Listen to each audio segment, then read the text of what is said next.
Hello and welcome to the Cultured Bumpkin. So, I am a big Jane Austen fan, if I haven't told you that before, which I'm pretty sure I have. But if maybe this is your first time listening. I am a big Jane Austen fan.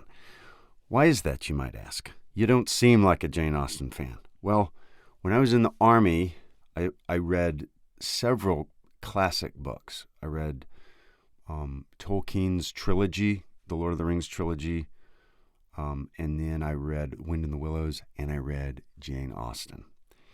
And those books, and then now, obviously, specifically Jane Austen, just whisked me away to a world that was totally different than the one I was in, and it was a great and wonderful escape from my circumstances for a few blessed moments at a time whenever I would read Miss Austen. And I absolutely fell in love with her work and her world that she created, in my mind anyway. And so I'm just a Jane Austen fan. I love her stuff. What can I say?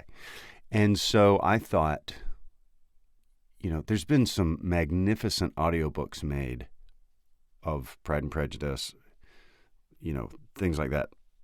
But I've never heard one in Southern where the characters are Southern. So I thought, well, I could do that. Instead of making another one in a British accent, like a fake British accent, there's already a bunch of great ones. Why not do one in Southern, real Southern? And so I did one where the characters are Southern. And I did Pride and Prejudice. I did Persuasion. And now I've done Sense and Sensibility. And in this episode, we're going to listen to the first chapter. Now, because the whole book is over 11 hours. Some people have the, have auto load or, auto download or whatever. And I'm not going to do that to you.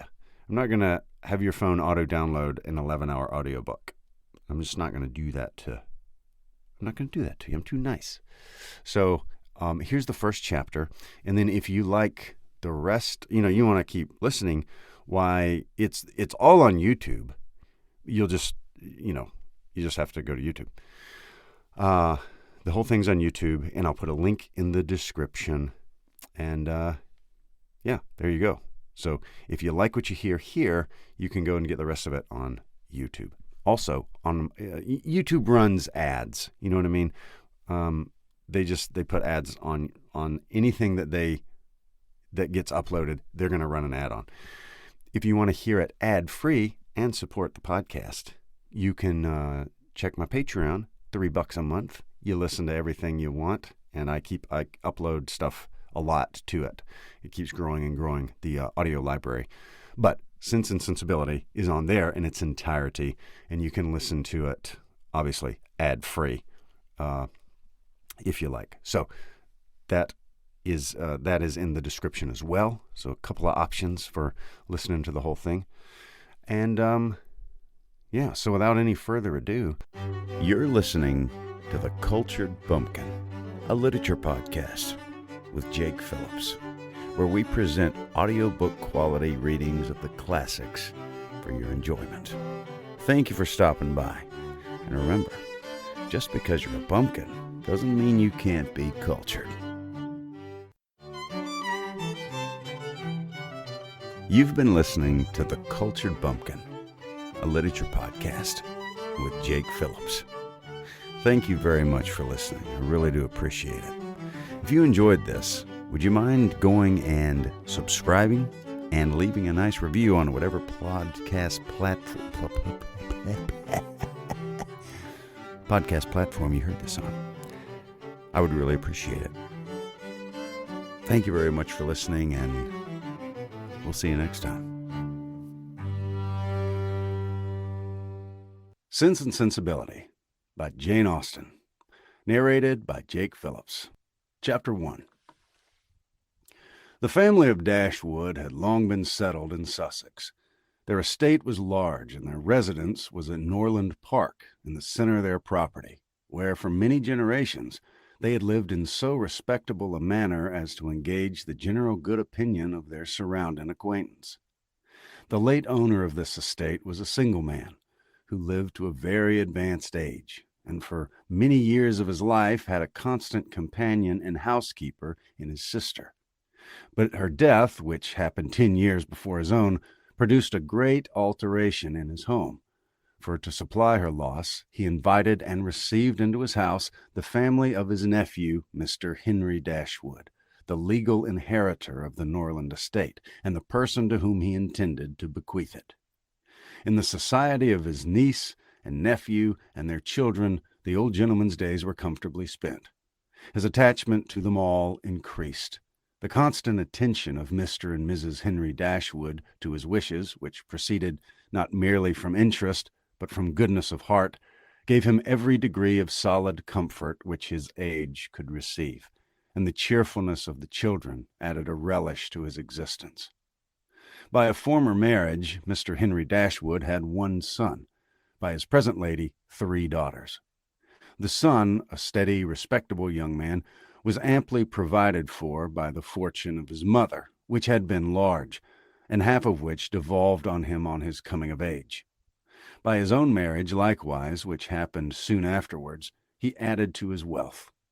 To him, therefore, the succession to the Norland estate was not so really important as to his sisters, for their fortune, independent of what might arise to them from their father's inheriting that property, could be but small. Their mother had nothing, and their father only £7,000 in his own disposal. For the remaining moiety of his first wife's fortune was also secured to their child, and he had only a life interest in it. The old gentleman died. His will was read, and, like almost every other will, gave as much disappointment as pleasure. He was neither so unjust nor so ungrateful as to leave his estate from his nephew, but he left it to him on such terms as destroyed half the value of the bequest. Mr. Dashwood had wished for it more for the sake of his own wife and daughters than for himself or his son.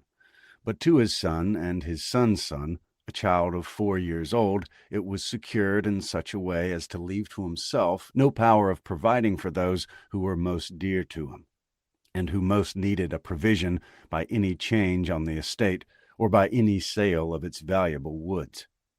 The whole was tied up for the benefit of this child, who, in occasional visits with his father and mother at Norland, had so far gained on the affections of his uncle by such attractions as are by no means unusual in children of 2 or 3 years old, an imperfect articulation, an earnest desire of having his own way, many cunning tricks, and a great deal of noise, as to outweigh all the value of all the attention which for years he had received from his niece and her daughters. He meant not to be unkind, however, and as a mark of his affection for the 3 girls, left them £1,000 apiece. Mr. Dashwood's disappointment was at first severe, but his temper was cheerful and sanguine, and he might reasonably hope to live many years, and by living economically, lay by a considerable sum from the produce of an estate already large and capable of almost immediate improvement. But the fortune, which had been so tardy in coming, was his only one 12-month. He survived his uncle no longer, and £10,000, including the late legacies, was all that remained for his widow and daughters.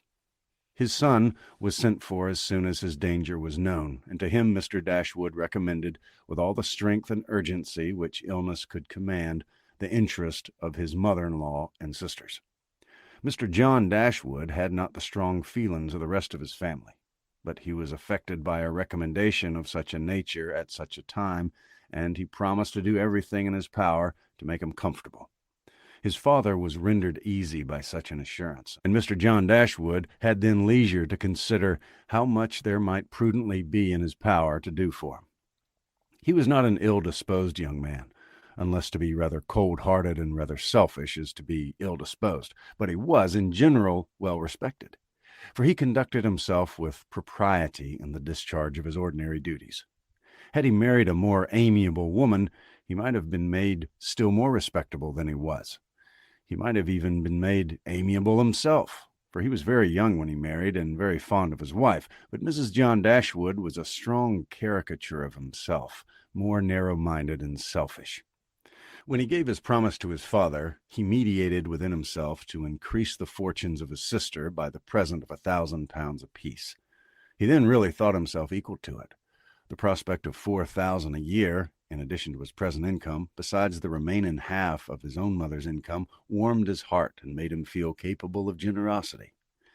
Yes, he would give him £3,000. It would be liberal and handsome. It'd be enough to make him completely easy. £3,000. He could spare so considerable a sum with little inconvenience. He thought of it all day long and for many days successively, and he did not repent. No sooner was his father's funeral over than Mrs. John Dashwood, without sending any notice of her intention to her mother-in-law, arrived with her child and their attendants. No one could dispute her right to come. The house was her husband's from the moment of his father's decease, but the indelicacy of her conduct was so much the greater, and to a woman in Mrs. Dashwood's situation, with only common feelings, must have been highly unpleasing. But in her mind there was a sense of honor so keen, a generosity so romantic, that any offense of the kind, by whomsoever given or received, was to her a source of immovable disgust. Mrs. John Dashwood had never been a favorite with any of her husband's family, but she had had no opportunity till the present of showing them with how little attention to the comfort of other people she could act when occasion required it.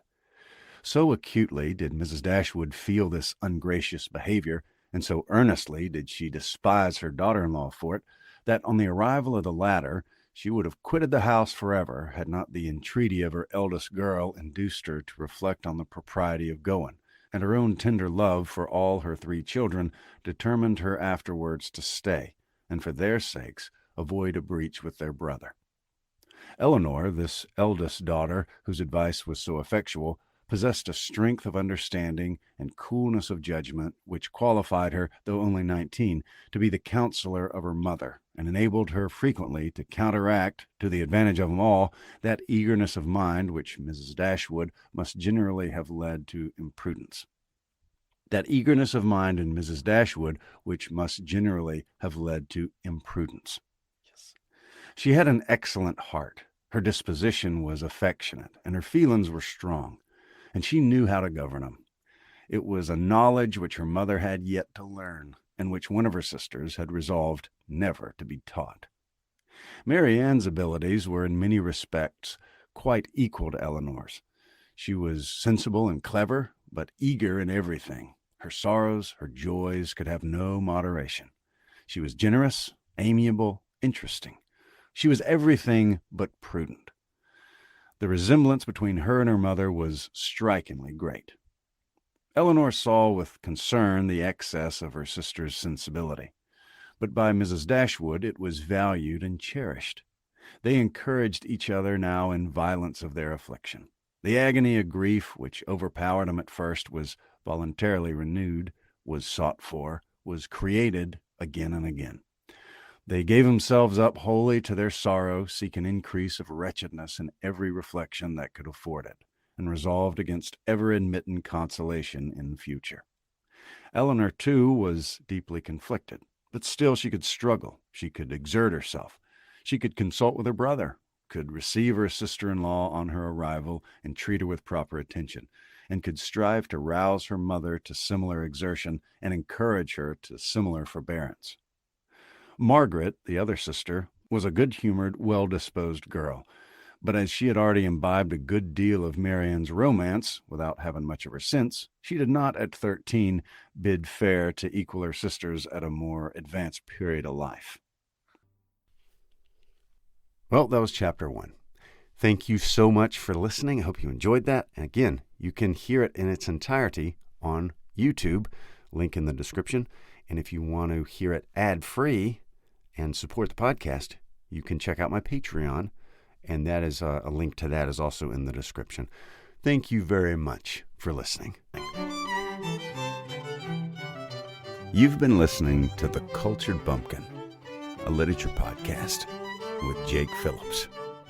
Thank you very much for listening. I really do appreciate it. If you enjoyed this, would you mind going and subscribing and leaving a nice review on whatever podcast platform you heard this on? I would really appreciate it.